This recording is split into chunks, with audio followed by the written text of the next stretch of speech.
अवाम से भी अपील करूंगा कि सूरत हाल आपके सामने मुश्किल हालात है, SOPs पे अमल करे और एहतियाती तदाबीर पे खुदारा अमल दरामद करे। हमारा हेल्थ केयर सिस्टम की जितनी कैपेसिटी है उसके मुताबिक हमारे डॉक्टर्स, पैरामेडिक स्टाफ, हमारी तिबी अमला, हमारी डिस्ट्रिक्ट एडमिनिस्ट्रेशन, हमारे तमाम डिपार्टमेंट, हमारी सरकारी मशीनरी वज़ीर आला महमूद खान साहब की क़यादत में हम फ्रंट लाइन पे हैं।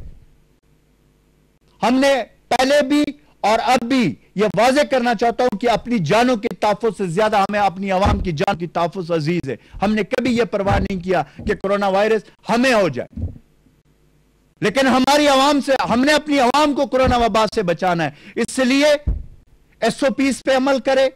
इसका वाहिद हल है एहतियात, एहतियात, एहतियात। हुकूमत ने नरमियां दी है, हम मजीद नरमियां देंगे, लेकिन अगर SOPs पे अमल नहीं होगा, एहतियाती तदाबीर जो डॉक्टर, पैरामेडिक स्टाफ या जो हमारे जो हुकूमती SOPs है उस पर अमल दरामद नहीं होगा तो हम सख्ती करेंगे। इसलिए मैंने SOPs के हवाले से पहले आपको बताया कि जिन पे अमल नहीं हुआ उस पे हमने एक्शन लिया, लेंगे आगे एक्शन।